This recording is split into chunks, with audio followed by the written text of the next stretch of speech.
Right into it. Good afternoon, ladies and gentlemen. My name is Otamere Elegon, your host for our webinar this afternoon. I must first of all apologize. There was a little bit of a challenge around our technology this afternoon, but we are right at it now and we are ready to go. I want to use the opportunity to welcome you to this session today.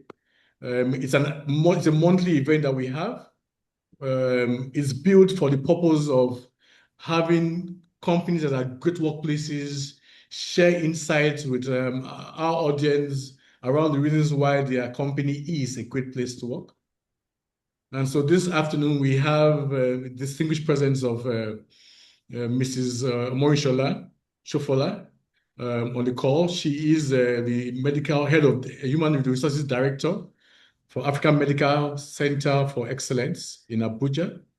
And interestingly, we have a very interesting topic today that's from brain drain to brain gain. It's probably even more interesting because of the fact that the people within the health sector are usually very, what's the right word I need now?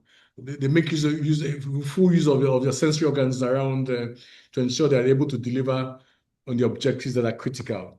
Just to share some insights around AMCE. AMCE is a great place to work. From our results surveys that was done some months ago, about 90% of its employees say it's a great place to work. We also see from our data that about 95% of employees say, when I look at what we accomplished at AMCE, I have or I feel a sense of pride. And so it is based on this knowledge, based on this excellence that we see around AMCE. That's why we have the head of human resources to be able to speak and throw more light around what makes a company a great place to work. And so if we could start, interestingly, every organization that we know across the globe has a vision, has a purpose, and has a journey. And also, too interestingly, for our award ceremony this year, it's a tag called, or the theme is the journey to greatness. And so we want to be able to know about AMC's journey to greatness. What has it been like since you started out operations with AMC? Thank you very much, and thank you for the invite and the privilege to host to speak today with you, Mr. Elegon, on this Great Place to Work webinar. It's a privilege. So thank you to you and your team for the great work you're doing. That's a good question. What's the journey been like? I think, to look at how the journey has been, it's important to set the context, right? A picture that has kind of shaped the narrative of healthcare in Africa for far too long, where basically, sorry, where basically, someone unfortunately is diagnosed with, let's say, cancer or a cardiac condition. And our first question is not necessarily, who are they going to go to or which hospital can we take them to, is what country can we take them to, right? In my previous role, I had the unfortunate of having to, take some of our employees outside of the country because they just could not, we had gone from hospital to hospital and just they could not even to find a diagnosis first was very difficult, but they could not treat the type of cancer, certain employees had. And, they had gone to India and, the treatment was successful and, they came back. So that's pretty much the journey of AMCE. AMC was set up and established by Afreximbank to change that narrative, to reverse medical tourism, and to be able to treat Africans with world-class standards by African hands, right? So in terms of the brain drain, we also want to reverse that and have that brain gain. So that's pretty much, the narrative of AMC, the journey of AMCE. It started with the previous president, President Orama, who equally had a similar diagnosis and had to be flown out of Africa into King's College Hospital, London, and was treated and cured. And basically, that was the birth of the dream and vision behind AMCE, that, we shouldn't have to fly out of the continent to receive world-class care, but it should be right here, in the borders of Africa, and not just, by international, or we should be able to receive the type of care we want by our own Africans.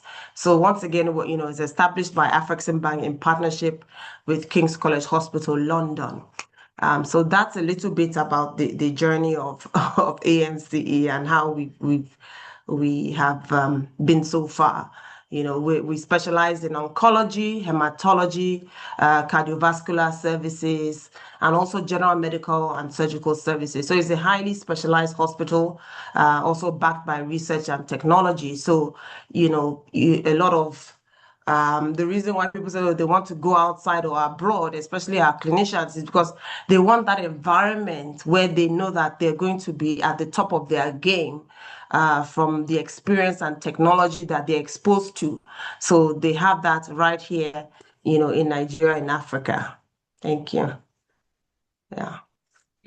Excellent. That's good to know. Good to know that we have such facilities that are comparable with the best companies or hospitals around globally. And so, if we dive straight down into the topic of the day, I think since I was born, the issues around brain drain has been around. As a matter of fact, from my research, post-independence, a lot of people or the great talent were looking towards coming to work in Nigeria. But around after the Civil War was where, for the first time, people began to look at the ways out of Nigeria in terms of being able to look for where professionals were leaving Nigeria after the Civil War. Also, Yes. too, around 1980s, when we had the SAP years, the SAP economy basically, was also another period where there was a lot of people, professionals leaving the shores of Nigeria around that time. And also, too, around 1990s, where universities experienced frequent strikes, poor funding, we saw issues around low salaries. Once again, the demand for our professionals was really, really very serious. And now we are into the 1990, from 1999 into this era. As a matter of fact, in this era now, we have what is called the Jackpot syndrome. And so the question is, when people hear the phrase brain drain, they often think of professionals leaving the country.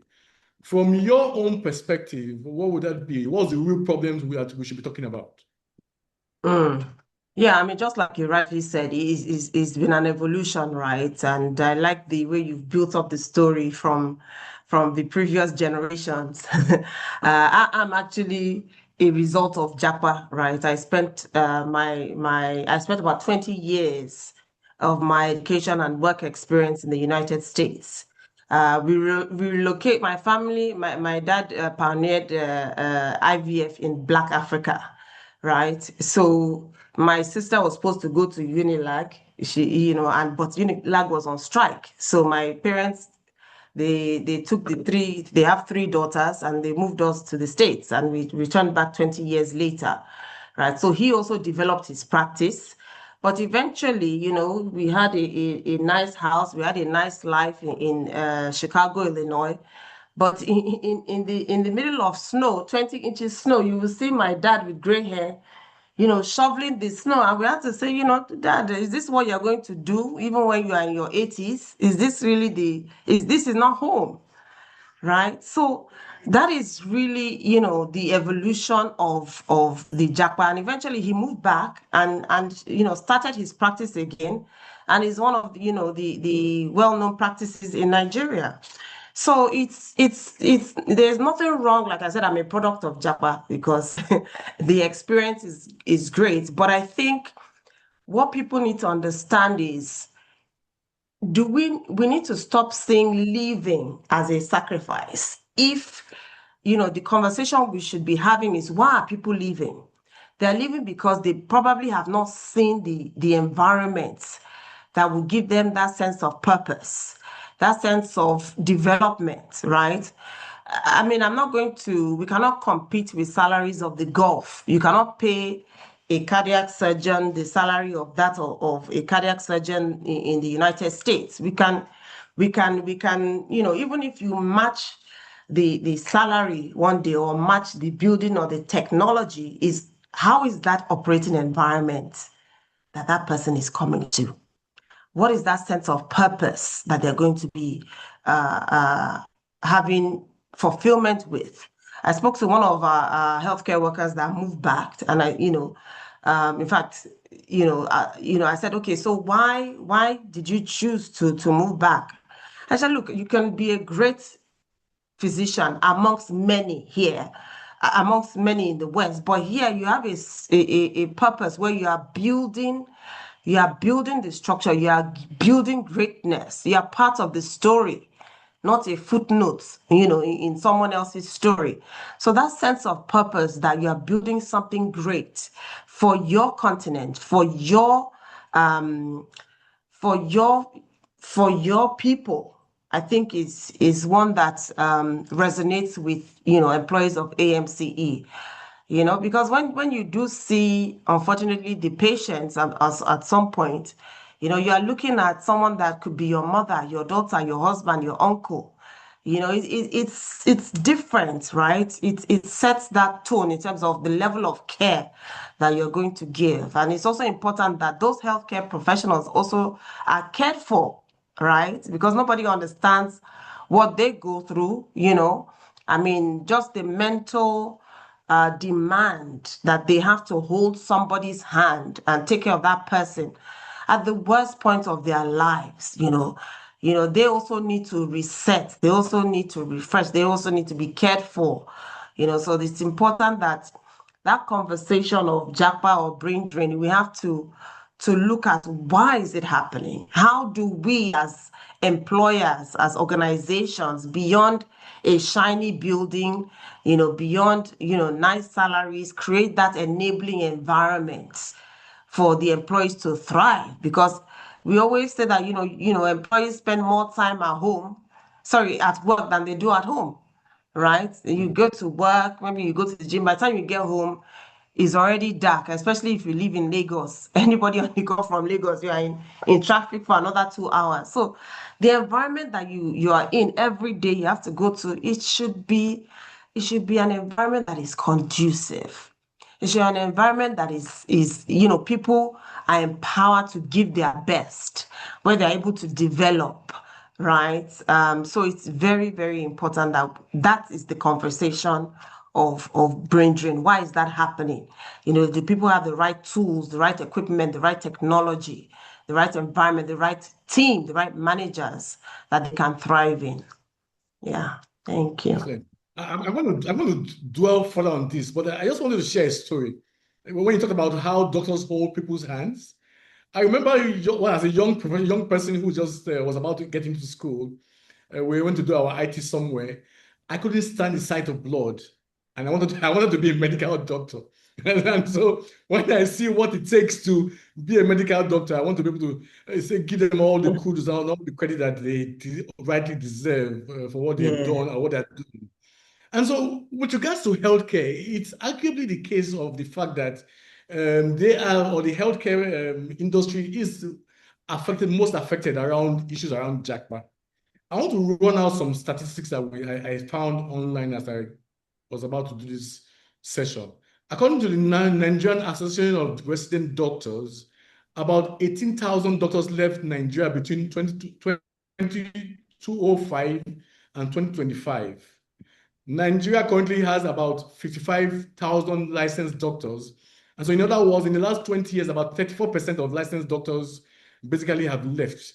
I'm probably sure that this is even more than these numbers I have mentioned. Also, too, from our analysis I found online is the fact that the UK had said that the Nursing and Midwifery Council reported that 14,000 Nigerian trained nurses and midwives were registered in the UK alone by 2024. As a matter of fact, further still, the fact that a report that was released, I think it was a Punch newspaper of 15th of November 2025, a Federal Ministry of Health report indicated that 43,000 doctors, nurses, pharmacists, medical laboratory scientists have migrated since or between 2023 and 2024 alone. Those numbers are staggering. So the question would be, why do you believe that? What are the primary factors driving highly skilled professionals to seek opportunities elsewhere? I just want you to be able to double down on what you just said earlier on. Yeah, yes. Yeah, just to even add to the statistics, in addition to losing the healthcare workers, right?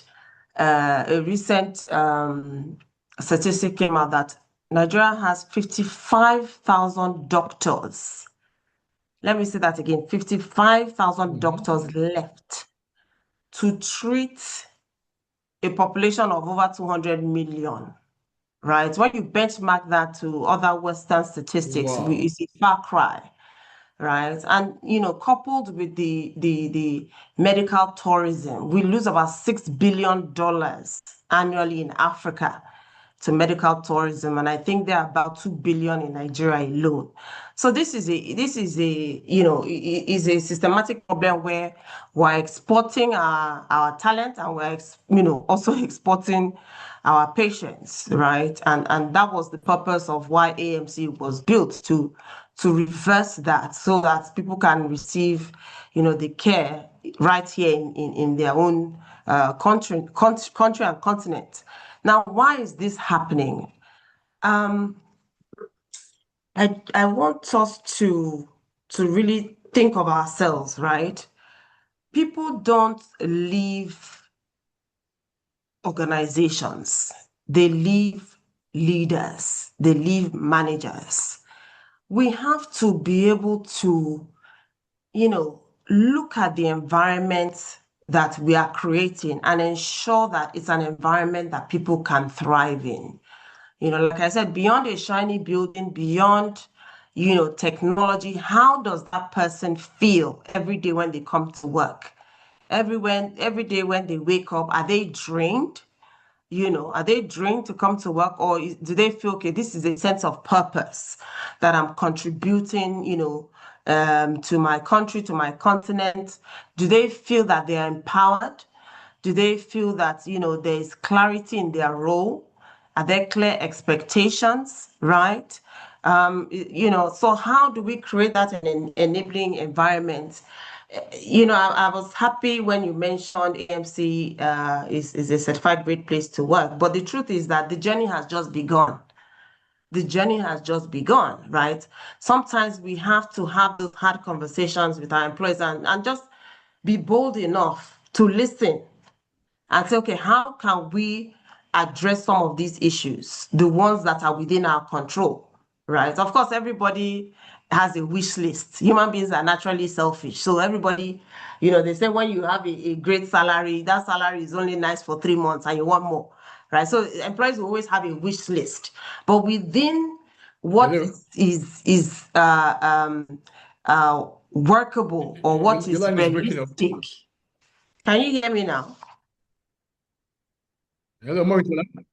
Can you hear me? Maybe I would switch off my camera. Can you hear me now? Hello, Omorinsola, you're breaking up. Can you hear me now?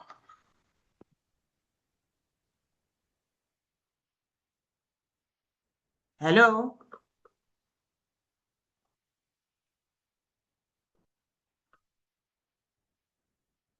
Can you hear me now? Okay, someone says we can hear you very well. So I don't think the issue is from my side.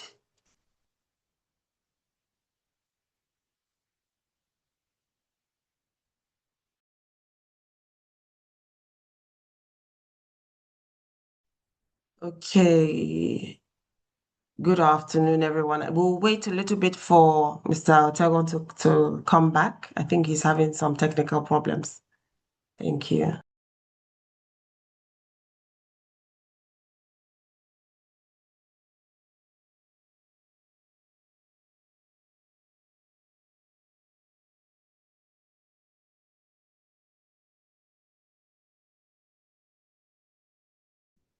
I think I had a challenge with my network. Can you hear me, Omorinsola? Yes, I can hear you loud and clear. I think I went off the call. My apologies. Yes. Well, not too sure exactly how you ended up with that conversation or with that question, but you had mentioned the issues around care. And this was interesting to us because we recently had our well-being survey, sorry, our well-being conference. And we also, as part of that conference, we had run a national survey. And one of the most striking findings of our recent National Employee Wellbeing Survey was that employees in the health sector reported the lowest well-being scores of any industry. And so, given the healthcare professionals are responsible for caring for others, are you surprised by this result? And more importantly, what's the responsibility of leaders in creating a workplace where people feel cared for to ensure that they give their best at all times? Thank you, and apologies for your network issues. Yeah, I think the messaging kind of all loops into each other, right? Why is there so much brain drain? Why are the healthcare workers leaving? A surgeon who is working in a facility that does not have the required technology has to kind of say, look, I have to upskill myself. We have part of our service is cardiovascular services, right? And the number of open heart surgeries done in Nigeria is one that you can probably, I don't want to say count on my hand, but you can count. Just in the time we've opened, we've done more than what I can count on my hand. I can tell you that. And to find the talent, it was very difficult because there are certain roles. For example, a perfusionist, right? This is somebody that starts and stops the heart. Is not really the talent is not really available in Nigeria. So sometimes brain drain is not always bad because you need the talent to go abroad and sometimes come back, right? So the surgeon who is not able to operate in an enabling environment where he has the right equipment to carry out open heart surgeries is probably going to leave. But if there's an environment like AMCE where that cardiac surgeon can operate and operate at the level of his peers abroad, of course he would want to stay home, right? There's no place like home. Of course, if the environment is conducive, if the pay is right, because at the same time, if you also look at the pay abroad, there's heavy tax, there's heavy expenditure. So where if you're able to match the purchasing power, at least you're getting close to addressing that. What we always say is the one everybody looks at, but the real issue is the environment that person is in. What leadership needs to do, like you asked, they need to ask those hard questions, similar to what we've done with the survey of Great Place to Work. When we launched the survey, of course, I was a bit anxious about the results, right? But like I said, the results came in and fantastic, but the journey has just begun, right? You need to not wait for the next survey. You need to, talk to employees, talk to your team, even within your own area. What are those issues that are keeping you up at night? How are the healthcare, workers also managing, especially when you have a hospital with very high acuity, right? So there's a lot of support that they need in terms of their mental health. Are they, do they have counseling or mental health programs to support them?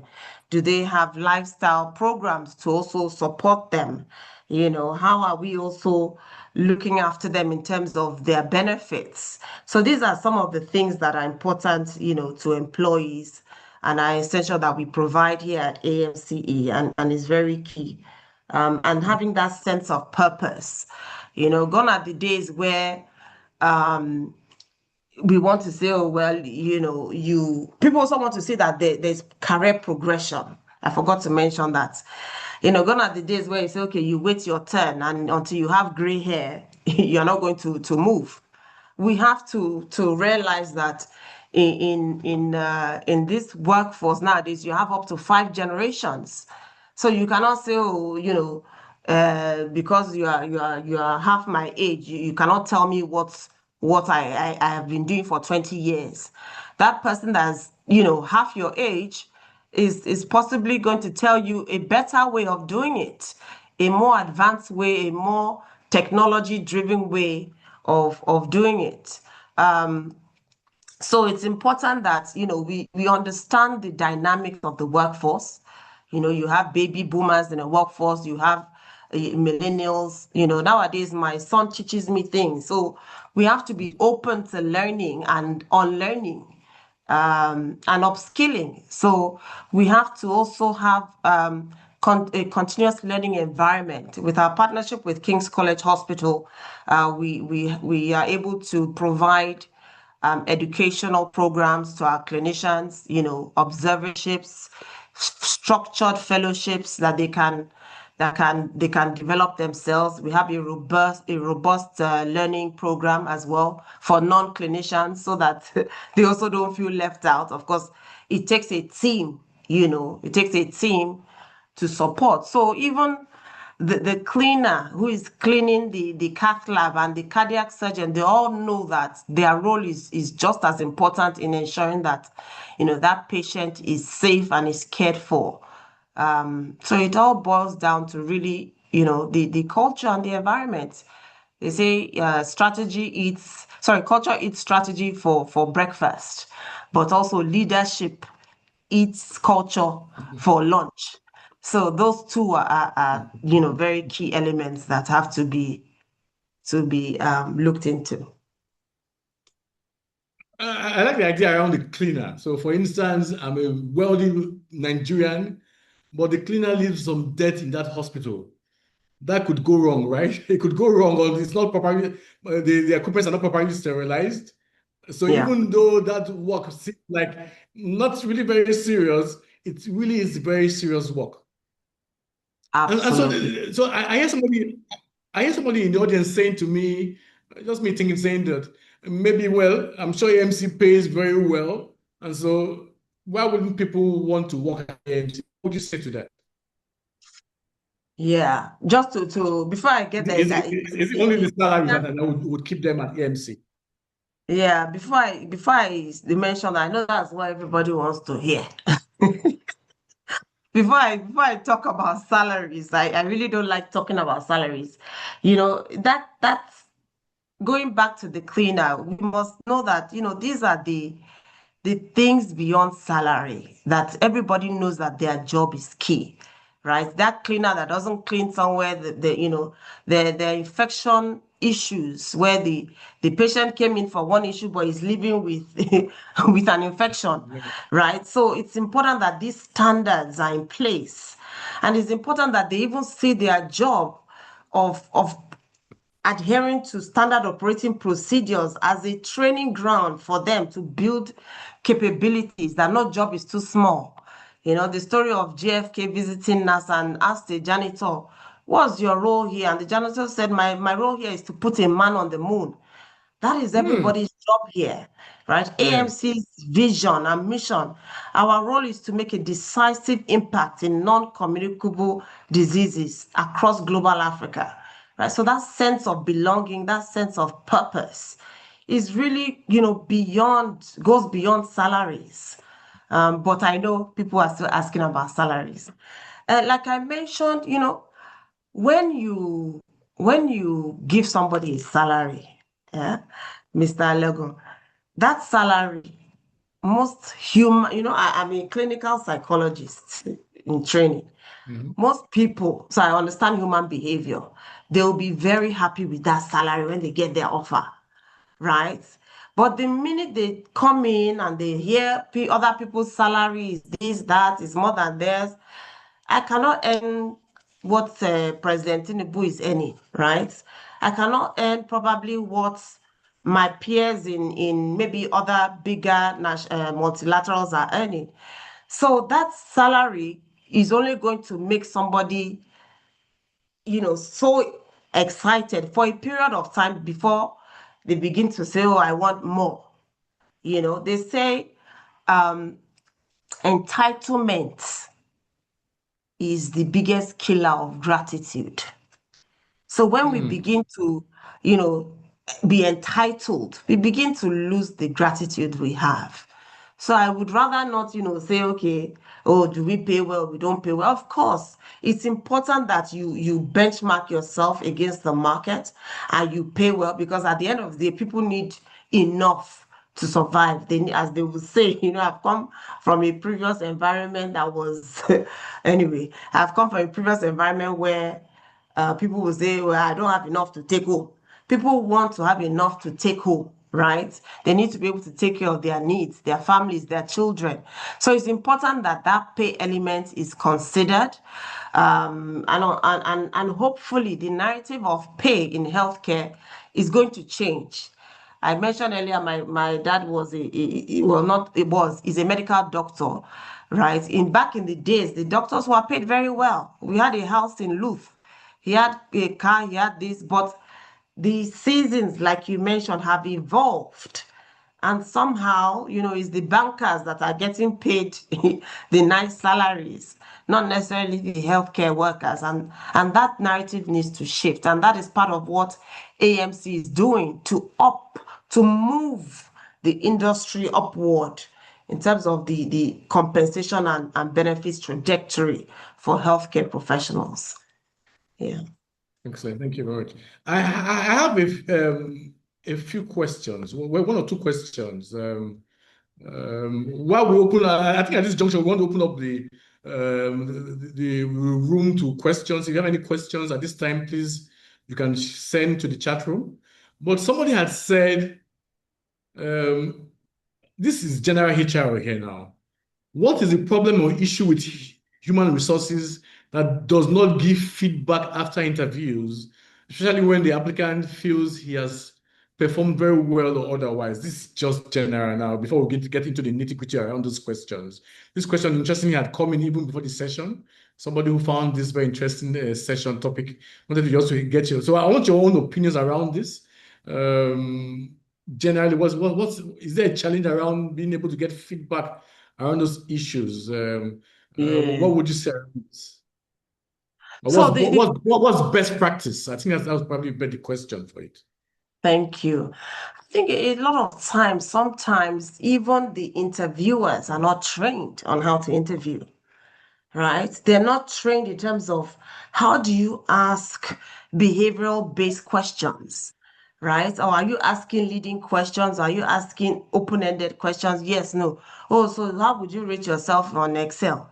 How would you, how, right? Rather than tell me how, right? You need to be trained on asking behavioral based questions that when the person responds is a predictor of how they will perform on the job. So at AMC, we train our panelists, we train our interviewers on how to carry out behavioral-based interview skills, right? And so that you're able to assess people in terms of the competency required for that job, right? And even in the response to that question, the feedback can be given in a constructive way, right? Because at the end of the day, you also have some interviewers that are telling the interviewer, no, that's wrong, you are wrong, So it has to be a constructive way where, that person feels comfortable and you don't, unruffle them or destabilize them. Now, in terms of, okay, HR and the process of feedback, I think a lot of times, we could have applicant tracking systems technology to support that. So it's really just going through the rigor of saying, look, this person has moved from, when you apply for roles in the UN and other, really big organizations, what is the HR doing? They're just moving the candidate from the interview stage to rejection stage, and then they will send the system will send a nice uh, um, email to say, oh, I'm sorry, thank you for interviewing with us, we have your profile, we'll contact you later, yes, we can do that in the system. HR needs to be more diligent in leveraging technology, so that, the candidates also have that positive experience. It's really important because at the end of the day, they can be ambassadors to join or to tell people to apply, or they can also apply later. So we just need to ensure that those standard operating procedures and processes are strictly adhered to, in terms of follow-up and feedback, to ensure there is a good candidate experience. Yes, thank you.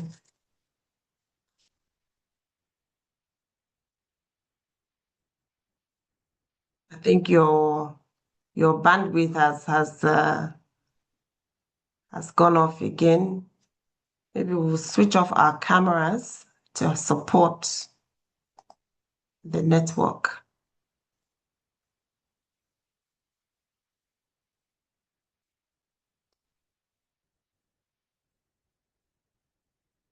Can anyone hear me?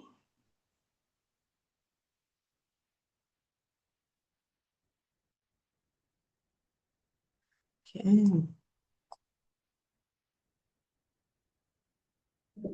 Hello, Ma. This is Ijoma. I can hear you. Okay, fantastic.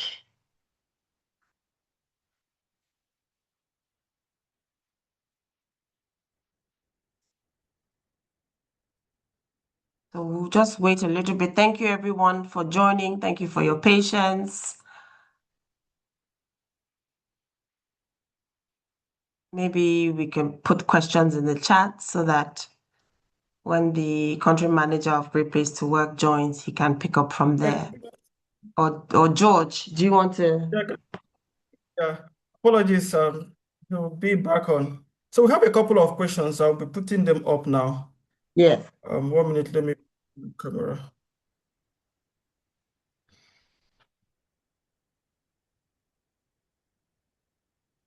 Okay, we have some questions I would put up right now.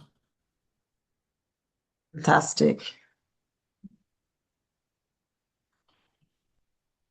Yeah, good afternoon, everyone. So if you have your question, you can still put it up in the Q&A section, and it will be treated right. So there's first one. Say employee turnover in the technology industry is never-ending reality.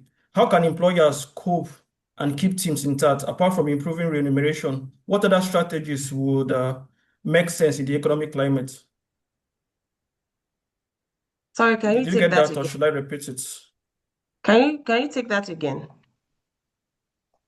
Yes, employee turnover in the technology, employee turnover in the technology industry is never-ending reality. How can employers cope and keep teams intact? Apart from improving remuneration, what other strategies would make sense in this economic climate? Okay. Yeah, so I mean the tech the tech industry is evolving every day. I'm sure I don't know how many of us scroll through our Instagram, then you now see this catchy video around AI. You watch it and be like, I've gone through this AI certification program in 28 days, right? So the salaries are always going to be a want for everybody, right? But you as an employee, how are you developing yourself to be attractive in the market, to position yourself even within your current organization to say, okay, well, I've gotten this new certification program, and based on this certification program, this is how I can support the organization and grow the business, right? Perform on that job, perform on that role, and hopefully your organization has a performance management system that would align your performance to career growth, right? So it's important that we continue to upskill ourselves in the environment we find ourselves. I hope that answers the question.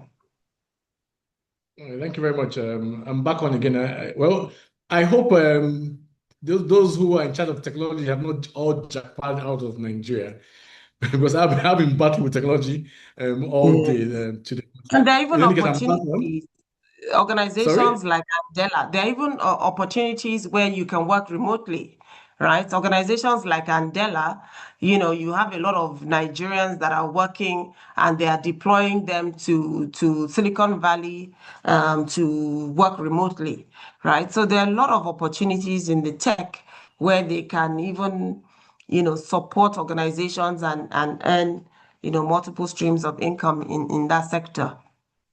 Yes, thank you very much. And just even this would go on even around issues around compensation. And so it is important, but increasingly we hear professionals talk about wanting something deeper. And so how do organizations create a sense of purpose that is powerful enough to compete with external opportunities? How do organizations in Nigeria keep their people in Nigeria, basically? Right. So, I mean, it's easy to attract talent, right? Attraction is like the dating, the courtship, where everybody is nice, right? But when they come in, that's the retention part, that's the marriage, right? How do we keep that marriage going between employer and employee? And that's where, you have things around your employer value proposition, right? So beyond the salary, Exactly. how are you looking at the employee and the employer value proposition from having meaningful and purposeful work, right? From empowering, that employee with the right tools, and equipment to do their job so they are not frustrated, right? Having the right engagement and culture for that employee to thrive, where their voice matters, and you're not saying, "Oh, who are you to have a voice here?" Having clarity in their job, right? In terms of their job description, the expectations for their job. You'll be surprised, onboarding new employees and you ask questions like, oh, have any of you ever done an appraisal before?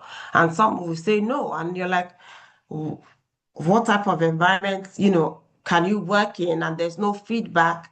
And basically whoever moves is based on who they like, right? And, having a objective performance, management framework in place where that people are moved based on merit, not based on tenure. I know sometimes that's a hard pill to swallow. I'm not saying tenure doesn't matter, but it should be based on merit, right?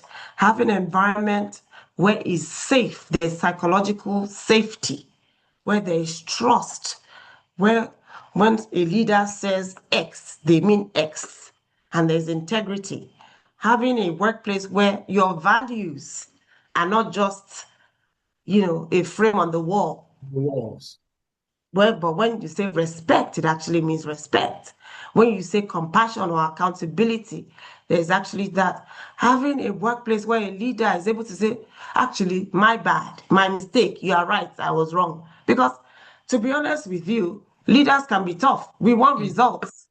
You are working in a high pressure environment, right? A leader is not supposed to be nice. I will tell my team, if you want to be a nice person, go and buy everybody ice cream. Right? But we have a job to do.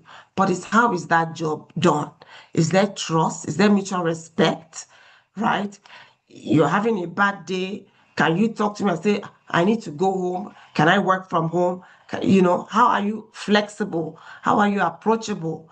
What benefits are there in place? Like I mentioned earlier, in terms of health coverage, right? In terms of mental health support. In AMC, we have an occupational health doctor. So even the doctors have a doctor that can look after them, right? How are we also creating an environment where there's social activity? Because these colleagues of yours end up being your friends, How are they also, equipped with furniture, workplace furniture that is ergonomically suitable for them, not that they go home and their backs are hurting. So it's a whole employee value proposition from meaningful work, clarity in their job, where there's career growth and there's clear, where there's openness, where there's communication, where there's trust, and where there's training.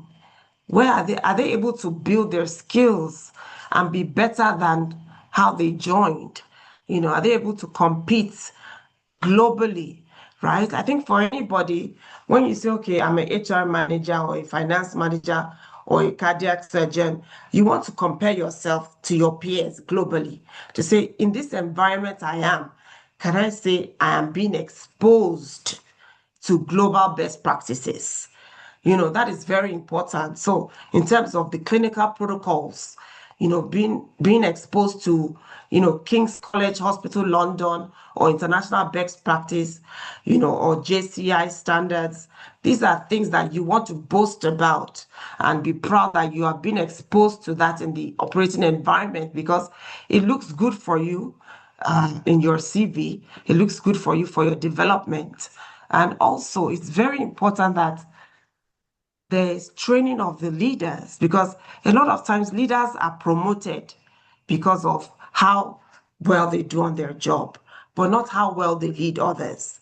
So we must invest a lot of training in leadership skills, in how they develop, how they mentor, how they coach others, how they delegate, how they communicate. There must be a lot of time and investment in that. I hope I've answered that question. Thank you very much. We have organizations like good workplaces where KPIs are largely based on how they develop others. So you're not going to be able to get to the next promotion if you don't take care of your team properly, you don't lead them properly to achieve the objectives that are critical for the organization. This is a very interesting question I want to be able to ask you. Some experts suggest that the future is not about preventing talent from leaving, but about creating opportunities for them to return and contribute and also invest. So instead of stopping them from going, get people back who've left to come back in. So what are your thoughts around this process? Would that be the best way going forward for the future? Yes, I mean, it's almost like a cycle, right? I mentioned myself, I'm a product of Japa. So it would be selfish for me to say, oh, don't go, right? But sometimes if you find yourself in an environment that is just as good as, going abroad, then, what you have to really compare and really say, okay, what is the purpose? Right? So the question shouldn't be, don't go, but ask the person, why do you want to go? Is it because of pay? Is it because of, the environment? Is it because of the sense of purpose or exposure? If you can get that in your home country, most people really want to stay in Nigeria.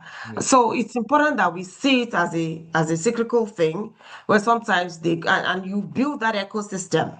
So you also create the platforms for people in the diaspora to come and engage with you, right? So we have a diaspora program where, clinicians from abroad can say, okay, well, I will come in as a locum for 3 months and work with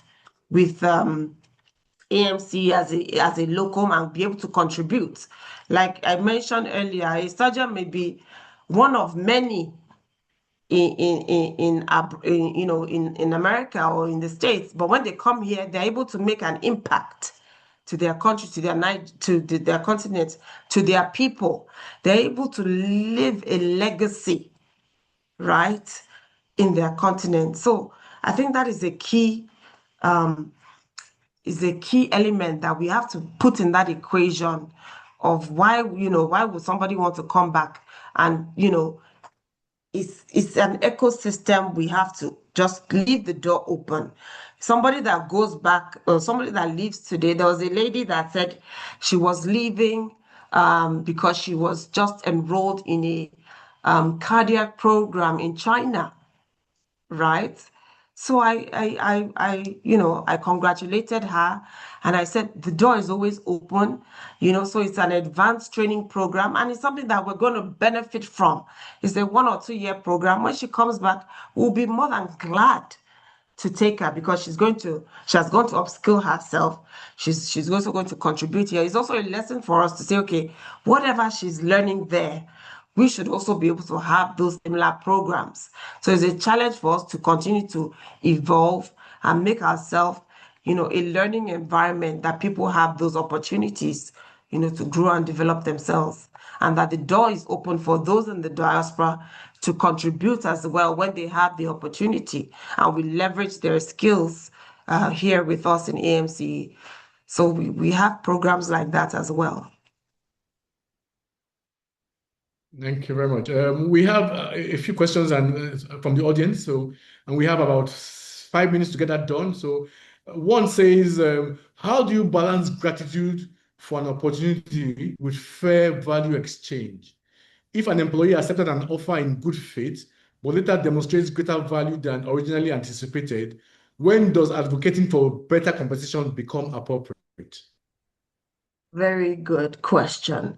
There will always be that feeling that, especially when you come into an environment and you now, start hearing, oh, this person is earning that, and really, you shouldn't really be discussing anybody's salary, right?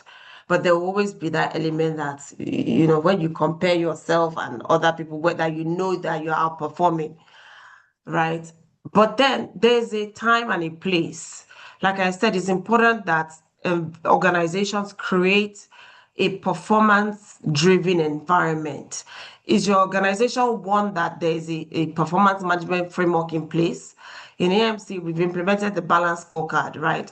So you are rated across board, not just in terms of your whether you know it, but how you are living the values, how you are contributing to the bottom line, how you're adhering to the standard operating procedures, your interactions with your patients or with your clients, right? So when you've gone through at least an appraisal period and you've done a self-assessment and your manager or your director has assessed you, have those conversations, right? But when you come in, the organization is new and is a startup. You've not even done 1 year and you're already saying you want a salary review. We have to make sure there's a balance in those conversations. And sometimes you also need to look at the financial sustainability of that environment, while also the organization needs to ensure that the employee is properly rewarded and compensated. There are exercises that, organizations can do.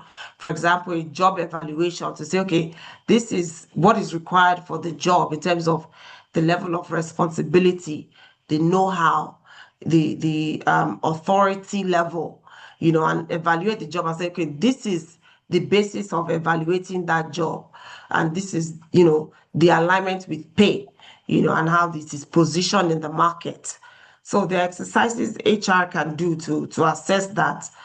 So it's important that organizations look at that, and we ensure that we pay competitively enough to position the organization in terms of its strategy and where it's going. You cannot say you want to be the leading or you want to be the number one, but you are paying as number 100.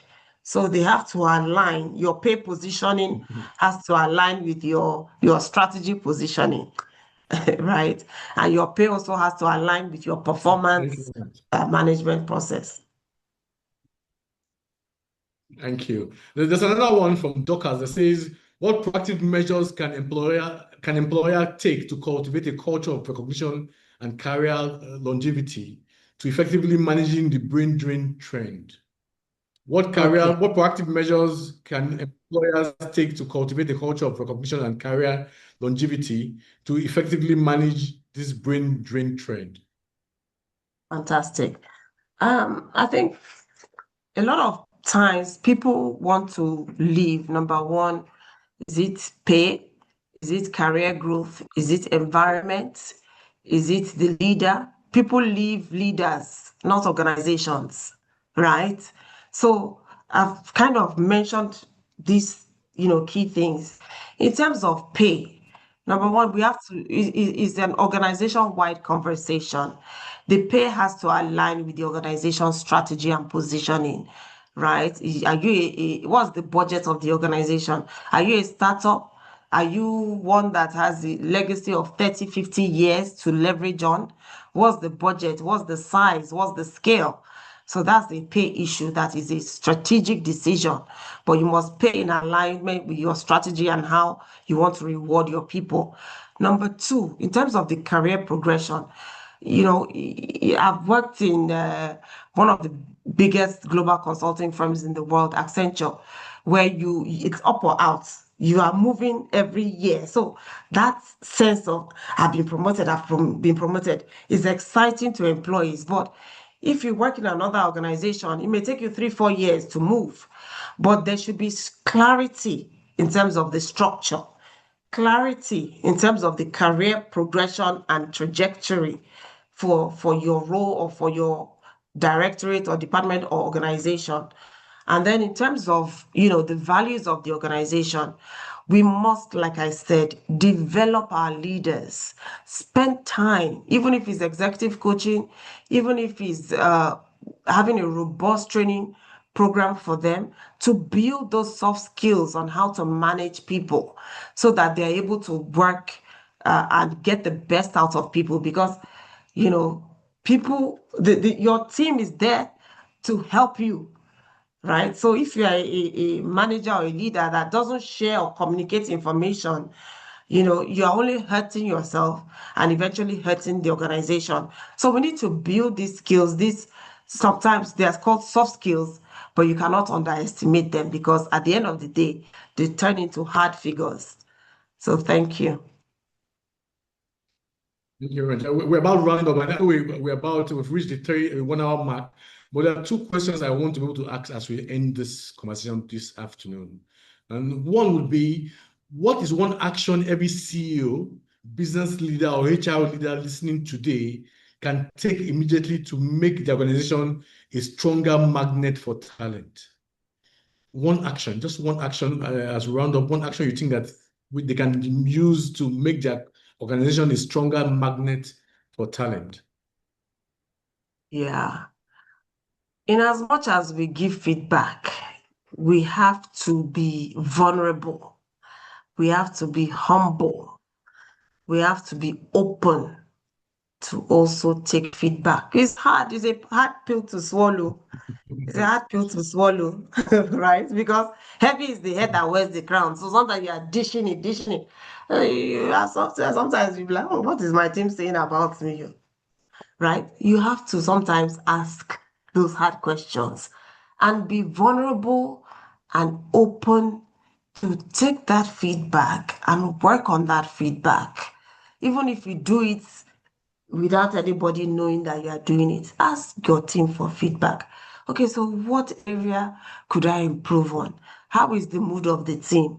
I know that, things are stressful, but how can we work collaboratively together? How can we be better in terms of communication, right? I did this is our appraisal period, and after the feedback section, I asked the employee, okay, so what can I do better as the director of HR with the team?